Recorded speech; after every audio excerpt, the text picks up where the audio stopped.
Welcome into the Action Network podcast presented by BetMGM. We are back for some horse racing best bets, getting set for Preakness 149 on Saturday from historic Pimlico Racecourse in beautiful Baltimore, Maryland. Mike Conti, our horse racing contributor at Action Network, joins us. Sean Zerillo, he's a jack of all trades. He's here as well. The path to the Triple Crown continues. We are recording here on May 15th. Getting you set. So we had some morning breaking news, and I think that's just a good way to start just before we dive in. Very similar to our best bets episode regarding the Kentucky Derby. We will go through horses that the guys are going to toss and just eliminate from their card in terms of how they want to attack the field. Favorite contenders. With that list being cut down, discuss some long shots as well as exotics, exactas, trifectas, superfectas, the whole deal. And then we'll also discuss some undercard bets towards the end of the show. And Mike Conti's also got a best bet for Friday. So we'll work that in as well at the end of the program. So Sean Zerillo, your first thoughts on Muth being scratched due to an elevated temperature. So Muth being out, how is that going to affect your handicapping here as the week unfolds? Yeah, Muth was the Preakness favorite and futures odds before the Derby had been run. And he previously finished second to Fierceness, who was the Derby morning line favorite in the juvenile last year and had improved, off of that Arkansas Derby and wasn't allowed to run in the Kentucky Derby because Bob Baffert is still suspended or banned from Churchill Downs. So this is a horse that should have been in the Derby field, was not for reasons, right? And was expected to be the main challenger to Fierceness had Fierceness won that race and then come here, and would have been very curious to see what the odds would have been had Fierceness won that race, won in spectacular fashion, and then come and face off against Muth again. But Muth had a 98 Beyer speed score, which was the second highest figure in this field, but most people expected him to improve off of that. And that's why he was a favorite at 8-5. And I believe Mike and I both believed he was the most likely winner of the race since he was the freshest horse and one of the fastest horses. That said, we were both trying to find ways to beat him at 8-5. So I think it does suck some value out of the odds and out of the overall betting value of this race just because he's now out of there. And he was the short favorite that I was trying to beat. Now he's no longer there. So the odds have to go, or the money has to go to horses that I like Mystic Dan and a few others that we'll get into. And I would imagine Mystic Dan will be the morning line favorite. Curious to see who gets bet up behind him, though. I would imagine a horse like Catching Freedom, who was a very popular pick going into the Derby, who's 6-1 on the morning line for the Preakness, is probably going to draw a lot of the betting attention along with Mystic Dan, just because people do like to bet the horses coming out of the Derby into the Preakness just because they tend to be a little bit classier than the opponents they're going to face. And as I said, with Moose scratching out, who was the one horse that you could justifiably say should have been in the Derby, I think they're the top two contenders. Mike, your thoughts as the Triple Crown path for Mystic Dan. There's light at the end of the tunnel, perhaps, with this Muth news. Yeah, I mean, as Sean said, Muth was the deserving favorite heading into this race. He was the Preakness future favorite leading up to the Derby. And I think, Glash, you just touched on it. It becomes really interesting now. Mystic Dan will be the favorite, possibly the heavy favorite now in this race. And it possibly lines up what horse racing fans, maybe you're on one side of the spectrum or the other. You either really wanted this to happen or you didn't. And what I'm referencing is the possibility of a Triple Crown when they're not going to be running the Belmont at the Belmont at 1.5 miles. It'll be run at Saratoga at 1.25 miles. So it could set up for some really fun conversations in a few weeks. But before we get into that, we've got a race to talk about here in Baltimore on Saturday. Even with Muth out, I think that it becomes a much more interesting race. Yes, you're not going to get as much value, but there's definitely more ways to go. And I think it opens it up from a vertical and horizontal wagering perspective for us bettors. So let's dive in, Glash. Very good. As Sean said, right now it's 6-1. Catching Freedom on the morning line, Tuscan Gold at 8-1. Those are your first few horses as far as the odds are concerned. Sean Zerillo, what horses do we want to toss? The number one Mugatu, he was on the also eligible list for the Kentucky Derby. He has 13 lifetime races, career best 87 Beyer speed figure. Now, the average winner of the Preakness has a 101 Beyer. So you're looking for horses probably that are already run in the 90s who can improve off of that and break 100 on Preakness Day. I don't really like Mugatu as a win contender. I don't really like him underneath either. So I'm going to toss Mugatu just given the fact that his lone win came over a synthetic track and he's never run over 90 in his career. The other two horses that I'm probably tossing, and Mike may have disagreed with me on one of these, but the two Dwayne Lucas horses, the number 7 Just Steel and also the number 6 Seize the Gray. 6 Seize the Gray was in the Pate Mile on Derby Day. He was really close to a fast pace. Or I'm sorry, he wasn't far off on speed figures just in terms of like his career form, but he was cutting back off of a 2-turn race in the Pate Mile. Now he's extending back out to a 2-turn race. So going from 2 turns to 1 turn, ran a good race, extending back out to a 2-turn race. You would expect slight regression off of that. I'm also really not sure where he fits in terms of the pace of this race, which we can get into in a second. But also the number 7 Just Steel, he was a horse that Mike liked going into the Derby. I did not like him, considering it seemed like he was fading and training a little bit, and he runs all the time. This is a horse with like 12 career lifetime races, doesn't really get a break very often. He was pulled back in that Derby, and that's the one thing keeping me a little bit reserved about tossing him here completely. I don't know how hard he actually ran. He didn't look like he had a lot in the tank going into the Derby, but I don't really know if they took a lot out of him either, since they eased him back and he ended up finishing about 17th. And I don't really know how hard he actually ran in that race. So I do think Dwayne Lucas is entering him here because he has the most career lifetime starters in the Preakness. He hasn't won one since 2013, but I think he's still just trying to find a way to get one more Triple Crown under his belt before he retires, and has 2 options to enter here in this race, is going to end up doing so. But I just didn't like the way Just Steel was training leading up to the Derby. I'm probably going to toss him here, try to beat both Dwayne Lucas horses, and then also the number 1 Mugatu, which leaves us with 5 potential horses left to choose from and mix around in exotics. So Mike, curious what you think about the 1, the 6, and the 7.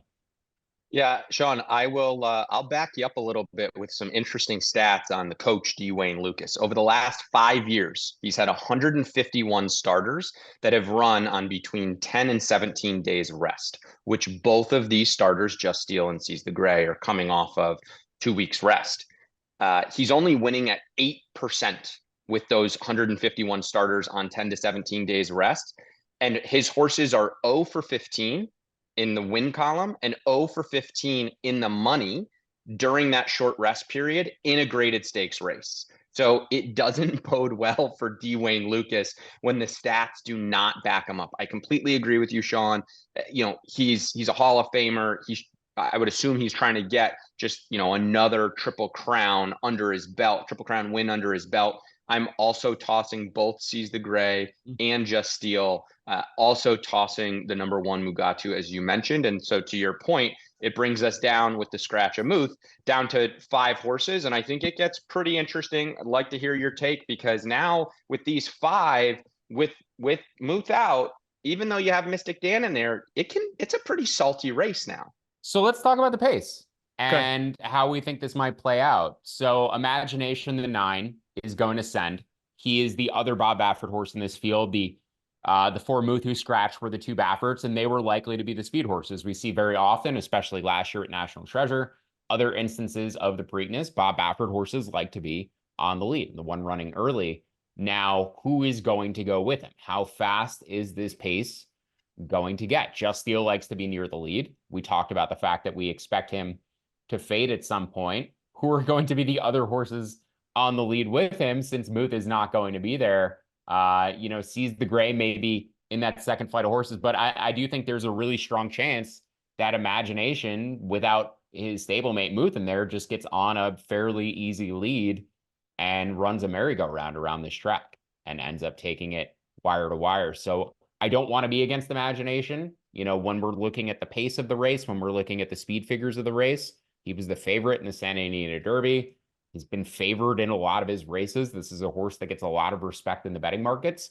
So I don't really want Imagination to beat me. I've gone into pick 5s before at Pimlico, trying to beat the Bob Baffert horse, trying to beat the Bob Baffert speed horse. Those days are behind me. Not interested in doing that anymore. So Imagination, I think, is really interesting just from a pace standpoint, but also what's the pace that Mystic Dan and Catching Freedom are going to be able to run into here. You know, Mystic Dan got a perfect rail trip in the Derby, but he also stayed pretty close to a pace that fell apart, which is the most impressive aspect of his Derby. And the more you watch it back, yes, he got a good trip. Yes, he ran the shortest distance around the track, but he was also sitting around 6th for most of that race and then moved up, where all of the horses in front of him ended up moving back. And that's what's most impressive about Mystic Stan's Derby and why I think he is a deserving favorite in this race. The marks you can make against him: one, it rained all day Friday, and that track might have been a little bit softer than the fast dirt that it was listed as, in my opinion. And number two, here he already had the second highest speed figure in that Derby field going into it, basically matched that figure in the Derby, and is now coming into this race with the fastest score. So that is the multiple reasons why he's the favorite on paper. I just don't know where he's going to get the pace to run into here. But if he can be at that second flight of horses again, he may not need a ton of it. He's just going to need somebody to tire out the leader for him. So I think the pace scenario is very interesting, just because with Moot dropping out, there's less pace pressure up front. I thought there was a chance that the two backward horses could tire out one another and then end up letting that second flight come and pass them. Now with Muth out, I think Imagination has a much bigger chance. And I'm curious if you see it the same way, just like Muth's scratch gives his stablemate a much bigger chance of winning this race. Yeah, I totally agree, Sean. I think, last year, National Treasure, who I loved in the Preakness, I think went off at 4-1 as a winner. I think it's very similar to Imagination. And if you think about National Treasure, I believe he was the 7-horse last year. I think so, more towards the outside. Again, Imagination all the way to the outside post is going to be sent, is going to get clear, and is going to be able to set, I would say, pretty reasonable fractions. You don't have, as you mentioned, a ton of pace in here. He finished a neck back in the Santa Anita Derby. It was a really game race. When you go back and you watch the replay of that Santa Anita Derby, Imagination on the far turn looked like he was starting to move backwards. And then he rebroke in the stretch when Stronghold came up alongside and fought down to the wire. Now, the only other question for me on Imagination is 3 of his 4 second place finishes were by a neck. So is this a horse that just doesn't like to win? Does he have that fire, grit, determination when somebody, another horse goes eyeball to eyeball with him? Is he going to be able to finish the deal? Does he have that closing kick? Look, the horse has done virtually nothing wrong in his career. He's hit the board. He's finished first or second, actually, in all 6 starts. They paid $1 million for the horse. You have one of the greatest riders in the world in Frankie Dettori aboard. I don't think that there's other pace in this race to speak of. I think Imagination is going to be out on the lead, frankly, possibly alone and setting the fractions. I agree Just Steel will probably go with him, but I'm just not entirely sure. And to your point, Sean, Mystic Dan, if you go back and look at the chart from the Derby, at second call, Mystic Dan was sitting 6th. If you look at the horses that were sitting 6th or better at second call and where they finished, I think the next best finisher was like 12th in the Derby, maybe 14th in the Derby. So it speaks to Mystic Dan's running style. Could he be more forwardly placed just based on the fact that we might not have as much pace in this race? Absolutely. And I think that can prove to be very dangerous. So I don't see a scenario in here where anybody else goes with Imagination, frankly. I think he'll be out on the lead alone, and then you'll have some that'll be sitting just off of him, just to his inside Tuscan Gold, Mystic Dan, which I think will create a really interesting race to see what happens. Okay, with all this in mind, with horses that you guys wanted to toss from the card and also some of the pace projections, some favorite long shots, Sean Zerillo. Yeah, favorite long shot. So I guess Imagination would be my favorite long shot because he's not my top pick, but he's the horse that I'm probably going to key underneath. And I think he's the horse likeliest to run in the money here. As Mike said, he's never finished out of the exacta in 6 lifetime starts. He does seem to have this thing where in the stretch run, it's almost like he's baiting horses into running eye to eye with him. And then he's like having fun, like pulling back or getting in front and then getting in, letting the other horse go in front. And then he gets in front again. It's almost like he's playing with them, which is not what you want to see, obviously, but he's also extremely game where like he does keep up with horses when they pull ahead of him. So it's both a good and a bad thing. But if you're in the stretch run and the fact that he keeps winning or losing by a neck, that's not what you want when you're picking an actual win contender. It's a horse who's very likely to get beat and finish second, but also a horse, given the pace scenario, the fact that nobody's going to challenge him, should have enough in the tank to at least finish third if he's going to run all the way around the track and nobody's actually going to challenge him. Maybe horses pass him in the stretch. But I think Imagination is very likely going to run in the money here. The one horse that I like at odds, who we didn't toss, who Mike also didn't toss, is the number 2 Uncle Heavy at 20-1. You know, the speed scores don't necessarily fit. Career high 84 buyer speed figure, but he has Irad Ortiz Jr. aboard. And I think just the fact that Irad Ortiz picked up this mount is enough to tell you that this horse is probably going to outrun his odds. A lot went against him in the Wood Memorial. I think this horse is very underrated. This is the furthest he'll have ever run in his career. So I think there's a chance that Uncle Heavy clunks up and takes 3rd or 4th in this race. A horse I'm definitely going to include underneath in my superfectas, maybe in my trifectas as well. But Uncle Heavy 20-1, the one long shot horse I want to include on exotic tickets. Do you echo those sentiments, Mike Conti? I do. You know, I think we talked about it with the scratch of Muth. We're going to see odds change. The fact that you have a Baffert horse that seems to be the speed horse, you know, I don't think that we're going to get anywhere near 6-1 on Imagination. I think it's more likely as like a, I don't know, 7-2, 3-1 type of horse. Honestly, maybe even down to 5-2. So when you start thinking about like where to extract value, I totally agree with Sean going towards the inside here to Uncle Heavy. The horse is 2 for 2 on an off track, and we're going to have rain on Saturday. There's a 70 to 80% chance of rain, and it looks like it's going to rain the majority of the day. So we're going to have an off track.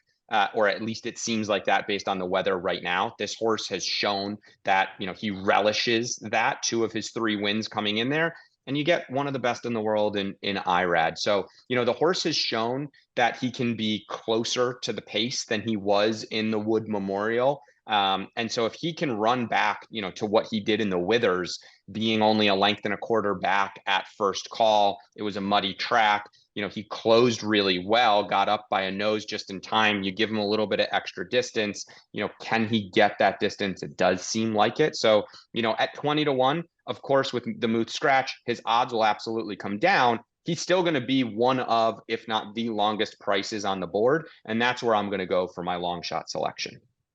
Okay, excellent.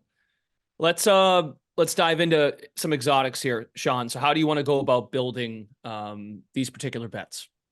Yeah, so my top pick is the number 8 Tuscan Gold. And I think I'm going to try to get him in the money, get Imagination in the money, whether I'm betting them in a straight exacta together, whether I'm exacta boxing the 2 of them together. But Tuscan Gold basically has followed, and here's the argument for him, he's followed the same path that Chad Brown took with cloud computing and that he took with early voting 2 years ago. And I was all over both of those horses, but particularly early voting. Scored really big on Preakness Day 2 years ago, essentially singling early voting. All 3 of these horses, 4th career lifetime start, got in the money in a Derby prep, skipped the Derby, and now are coming in their 4th career lifetime start to Pimlico, where they're going to try to improve off of a buyer score in the mid-90s, get to 100, and win this race. And all 3 will have faced smaller fields with a vulnerable Derby favorite.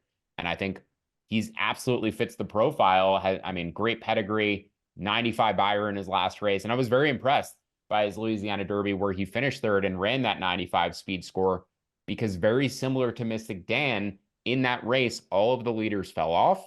He was the only one who stayed up and ended up finishing strong. And then Honor Marie and Catching Freedom went very wide on the far turn, came from the back of the pack, and then ran down the center of the race course and ended up finishing 1 and 2. But Tuscan Gold was the only horse basically on the inside fighting with all the other horses for space, and he ended up moving forward. Everybody else fell back. So I thought visually it was a very impressive race.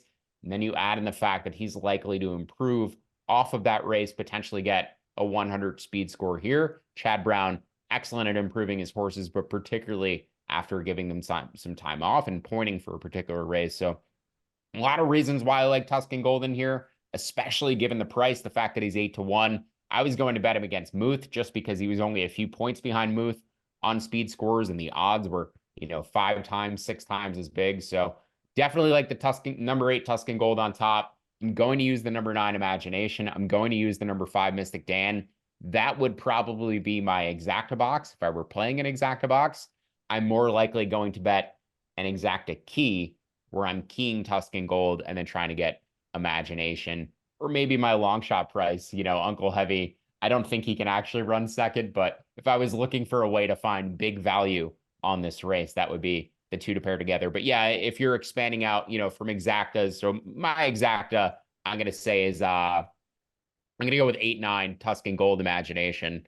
And then once I'm expanding out to trifectas, I think that's where you can comfortably include Mystic Dan without taking too much value out of your ticket. So I'm going to make sure I have Mystic Dan in there in my trifectas, especially in the second spot, but I'm going to probably try to beat him in the exacta. So for my trifecta, I'm going to go 8-9-5. And then we're going to also mix in some number 2 Uncle Heavy and number 3 Catching Freedom on those tickets as well. Okay, very good. Mike Conti, similarities, differences, what's your approach? Yeah, I mean, I'm with Sean. The 8 Tuscan Gold is also my top pick in here. He is the least experienced horse in the race, but if you go back and you watch that Louisiana Derby race, you could make arguments that he didn't have the cleanest of trips. He was 4 wide going into the first turn, and as he started making his move on the far turn, he gets surrounded by horses, which you never want to see your horse in between horses, right? They're pack animals. They don't like that. They end up seeing like others going by them. It's not a comfortable position for them to be in. And then you look at it, and he was forced to mildly check at the top of the stretch because then he was in behind some of those pace horses in front of him. He was from there able to regain his momentum and finished with some good interest. But as Sean mentioned, the closers in Catching Freedom and Honor Marie already had gotten the jump on him. I think, as we discussed before, with the lack of pace with Muth now out, Tuscan Gold will sit, just off of Imagination in here and ready to pounce. Chad's won it twice. Bafford's won this one, 8 times. Similar to Sean, from a multi-race perspective, I'm not going to let Mystic Dan beat me. But from a vertical exotic perspective, I'm going to be betting a straight exacta where I'm trying to extract value, no pun intended. I'm going to play 8/9 straight. And then for my trifecta, I will play 8/9/2, 3, 5. So that'll be Tuscan Gold over Imagination, over Uncle Heavy, Catching Freedom, and Mystic Dan in the third spot of my trifecta. All righty. Let's dive into the weeds a bit here. Saturday undercard bets. Sean Zerillo, any thoughts here? No, all Mike Conti, I do just want to mention race 11, the turf sprint. I love turf sprint races. They're absolute chaos, especially 5 furlong turf sprint races. Like, if you've never watched horse racing, or if you just want to watch a race that's not a Triple Crown race, just to see what some of these other races look like, check out race 11, the turf sprint, because it's going to be nuts. It's going to be fast. It's going to be horses running as quickly as they can. But you also have the defending champion, the number 12 Beer Can Man. And if you don't have Beer Can Man on your tickets, we're not friends. So that's my entire thoughts on Saturday's undercard. Beer Can Man won this race last year. It's a very competitive race. You want horses who are going to be near the front because they happen so quickly. They're over so quickly. But Beer Can Man will probably be one of my key horses in terms of narrowing down this field, and just had to shout him out because the name is so incredible. You have any thoughts on that, Mike? It's actually really funny. One is that of the shorter prices of the long shots that I like on the day as a best bet, Beer Can Man is actually my best bet of the day on Saturday at 5-2. Now, if you look at Beer Can Man really quick, he's the class of the race. And they did, coming into this race last year, as Sean mentioned, he won this exact race last year. And if you look at the pattern that they took, they raced a 5.5 furlong race at Keeneland in April to get him prepped for this race last year. And he didn't really fire. He probably needed the race off the bench. Well, guess what they did coming into this year? They ran him at 5.5 on the turf at Keeneland. He didn't really fire. If he's a horse that follows the pattern of what we've seen, he is very live in here. The biggest concern is he threw up one of the worst buyer speed figures that he's thrown up in the last 4 years in that start at Keeneland. So there's a little bit of pause for concern there. But again, all the way to the outside, he's shown versatility. He can close from off the pace. He can be much closer. Flavien Prat knows this horse really well, has ridden him to multiple victories in his career. So one of my best bets of the day. The Longshot best bet of the day for me, we're going to go to race 7. And as Sean mentioned, it's another turf race. In my opinion, turf racing is the most exciting type of racing in the sport, just because you have horses that are, closing. It's always close coming down to it. My best bet in race 7 is going to be number 6, 5 Towns. This is a local horse who ran last in a non-graded stakes event at Laurel Park. You might say, okay, Mike, who was 5 Towns facing? It's not about who he was facing. It's about the fact that, one, Graham Motion spots his horses where he believes that they have the best chance of winning. And two, when you go back and watch that race, 5 Towns was the second choice when the gates opened. He sat behind this wall of horses coming out of the turn, has to swing all the way to the outside. And when he finds his stride, it's like this horse is shot out of a cannon. He's 6-1 on the morning line. And I think the fact that, it's a relatively deep field. There's 9 horses listed. 2 of them remain track only. So if this race does stay on the turf, you're only going to be looking at a 7-horse field, but you have a heavy morning line favorite in Fluffy Socks. So I don't expect 5 Towns odds to come much below that 6-1. Maybe he comes down to 9, or she, excuse me, comes down to 9-2 or so, but still there's plenty of value for her. So that's going to be, my best bet is a long shot on the undercard on Saturday. All right. Excellent. And then to take us home here, your breakdown of Friday's card, Mike Conti, and best bet you've got for Friday. Yeah, look, I mean, we've got the Black-Eyed Susan on Friday. You look at this race in comparison to the Kentucky Oaks, and honestly, it's extremely underwhelming is the most polite way that I could put it. I think that, some of the horses towards the outside, Recharge, she's interesting. She's going to be sent from, the get-go. Number 5, Gun Song at 9-2 is going to be more forwardly placed.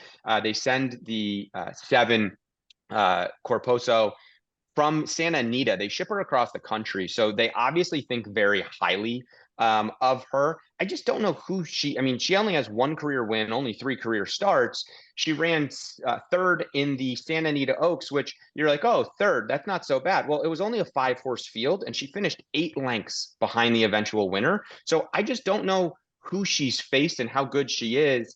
Honestly, it's not a race that I'm like super excited to bet. I went and said Recharge, Gun Song, and then as a long shot, I went towards the inside, number 2, Ringy Dingy.